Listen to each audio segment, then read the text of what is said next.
औरतों को सड़कों पर रगड़ा गया लेकिन आपको शर्म नहीं आई। आज आप अपने भाई को मुबारक देते हुए ये अल्फाज इस्तेमाल कर रहे हो। शर्म आनी चाहिए शहबाज शरीफ साहब आपको कि आप ऐसे अल्फाज इस्तेमाल करेंगे अपने मुल्क की बेटियों को, माओ को रोडों पर घसीट कर। आपकी हुकूमत थी, आपको शर्म आनी चाहिए। आप कहते हो कि चार दीवारी को कमाल किया है, शेम ऑन यू। और दिया कि मेरी कोर कमेटी के जो फैसले होंगे वही माने जाएंगे। और कोर कमेटी ऑलरेडी कह चुकी है कि हम दूसरा हर पार्टी के साथ, सियासी पार्टी के साथ बैठने के लिए तैयार है। बेशक वो चोर है, चिकारे हैं, जो भी है, हम उनके साथ सीट एडजस्ट करेंगे। ठीक है, जो कि एमक्यूएम ने कहा है कि हमने अपने सर का सदका दे दिया 26 करोड़ आवाम की खातर। करतूतों का भी सारा प्लान तैयार हो चुका है, वो आपसे मैं आगे डिस्कस करता हूं कि अगली हुकूमत भी किसकी आने वाली है और सारा स्केड्यूल क्या है, इसके पीछे आखिर प्लान है।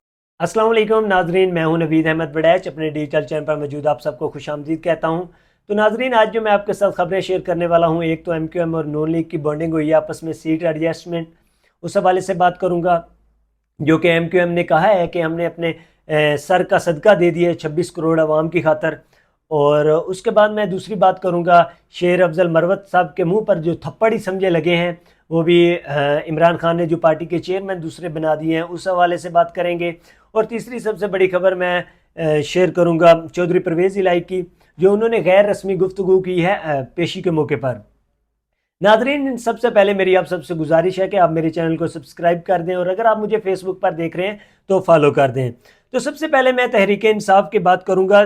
चौधरी परवेज़ इलाही की अदालत में पेशी के मौके पर उन्होंने फरमाया है कि नवाज शरीफ की फौरी बरीयत के बाद भी उनके लाडले होने में कोई शक बाकी रह गया है। ये उन्होंने सहाफ़ियों को कहा कि कोई शक बाकी अभी तक रह गया है। फिर वो कहते हैं लाडला नवाज शरीफ और शहबाज शरीफ अवामी अदालत में आए, इनके ऐसे करतूतों का जवाब उनको उधर देंगे।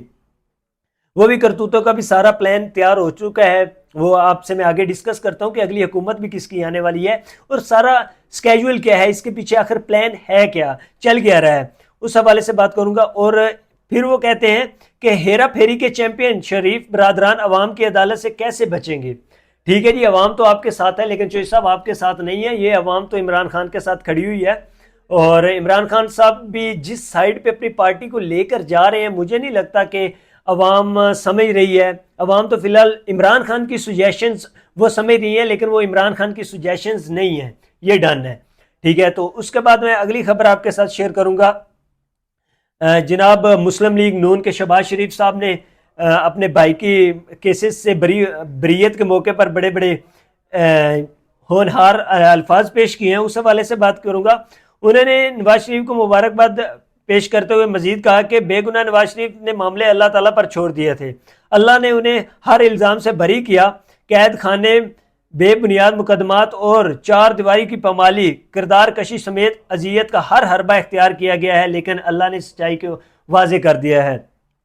जी जनाब, चार दीवारी आपकी ही हुकूमत थी जब एक अल्लामा इकबाल के बेटे के घर में छापे पड़े, उनकी चार दीवारी पामाल की गई। जनाब आपकी हुकूमत थी जब औरतों को सड़कों पर रगड़ा गया, लेकिन आपको शर्म नहीं आई। आज आप अपने भाई को मुबारक देते हुए ये अल्फाज इस्तेमाल कर रहे हो। शर्म आनी चाहिए शहबाज शरीफ साहब आपको कि आप ऐसे अल्फाज इस्तेमाल करेंगे अपने मुल्क की बेटियों को, माओ को रोडों पर घसीट कर। आपकी हुकूमत थी, आपको शर्म आनी चाहिए। आप कहते हो कि चार दीवारी को पामाल किया है, शेम ऑन यू। और आप लोगों को ऐसे दिलासे दे रहे हैं और बड़े बड़े अल्फाज जुमले अपनी भाई की शान में बोल रहे हैं। तो जनाब अगली बात यही नून लीग की ही डिस्कस करेंगे, जो कि एतजाज अहसन साहब पहुंचे हुए थे एमक्यूएम के साथ सीट एडजस्टमेंट के हवाले से बात करने के लिए।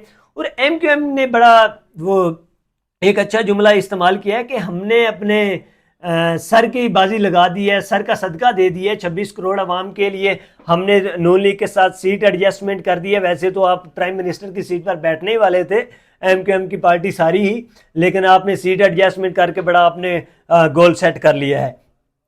तो ये आपका बहुत बहुत शुक्रिया होगा। 26 करोड़ आवाम आपके ही शान तले थी कि आपने चोरों के साथ गठजोड़ बनाया और हुकूमत में आने के लिए आपने फिर से अपनी प्लानिंग स्टार्ट कर दी। तो ये पहुंचे हुए थे जनाब एतजाज अहसन साहब एमक्यूएम के पास और वहाँ पर जाकर सीट एडजस्टमेंट की बात होती रही है और उनको पार्टी में शामिल करते रहे हैं। उसके बाद इमरान खान ने अपनी नाअहली से बचने के लिए, और नाअहल तो हो चुके हैं, नाअहली से क्या बचने के लिए, हुकूमत में आने के लिए उन्होंने अपनी पार्टी के चेयरमैन जो अली गौहर साहब को बना दिया है। और इसमें सबसे बड़ी मज़े की जो बात है कि पीटीआई का वो वकील, बल्कि वो सपोर्टर, बल्कि वो ज्याला ही कह सकते हैं उस शख्स को, शेर अफजल मरवत साहब, जो कि हर जगह पर जलसे किए जा रहे थे शायद ही किसी लालच की वजह से, लेकिन उनका ये प्लान नाकाम हुआ है, मुकम्मल तौर पर फ्लॉप हुआ है। उन्होंने बहुत जलसे किए, लेकिन इनको लालच था कि पार्टी में इंटर हो और पार्टी में आकर कोई ना कोई ओहदा लें। तो वो ओहदा अली गौहर साहब को मिल गया है, और बैरिस्टर अली गौहर साहब में उनको इमरान खान ने दिया है, और उनको मुबारकबाद हो हमारी तरफ से भी। और जनाब शेर अफजल मरवत साहब के साथ बहुत बुरी हुई है। पहले तो उनके साथ वो वर्कर कन्वेंशन कह रहे हो, कोर कमेटी वालों ने इनके साथ बड़ी बुरी की थी, जब ये आकर न्यूज़ चैनल पर कहते होते थे कि आज हम ये नहीं करेंगे। न्यूज़ चैनल पर इमरान खान ने रोक दिया अपनी पार्टी के मेंबरान को, तो लेकिन उसी चैनल पर ये रोक कर जाते थे। अगले दिन आकर अली मोहम्मद साहब बैठे होते थे, कभी कोई आकर बैठा होता था, तीसरा चौथा आकर इनकी पार्टी का बैठा होता था, इनकी बात कोई अप्लाई नहीं थी होती। ठीक है, तो पहले भी शेर अफजल मरवत साहब की काफ़ी इंसल्ट हुई, लेकिन वो कहते हैं कि लालच एक बुरी बला है। ये लगे रहे कि शायद पार्टी का कोई ओहदा मिल जाए, जो कि एडवोकेट है, मुलाकात होती है, इनको अगला प्लान पता था कि क्या प्लान आने वाला है, शायद मुझे ही कोई पार्टी का चेयरमैन सिलेक्ट कर ले, लेकिन ऐसा बिल्कुल नहीं हुआ। अली गौहर साहब को बना दिया गया पार्टी का चेयरमैन।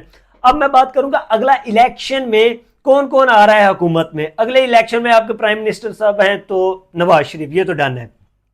अच्छा, अब उसी इमरान खान की बात करेंगे जो इन चोरों के साथ, डाकुओं के साथ और एमक्यूएम जैसे मंडी और जिनकी मंडी लगी थी उनके साथ ये नहीं बैठेंगे। ठीक है, सिंध हाउस में जो लोग बिके थे उनके साथ ये इमरान खान साहब नहीं बैठेंगे। ऊपर से इमरान खान साहब ने कह दिया कि मेरी कोर कमेटी के जो फैसले होंगे वही माने जाएंगे, और कोर कमेटी ऑलरेडी कह चुकी है कि हम दूसरा हर पार्टी के साथ, सियासी पार्टी के साथ बैठने के लिए तैयार हैं, बेशक वो चोर हैं, चिकारे हैं, जो भी है, हम उनके साथ सीट एडजस्ट करेंगे।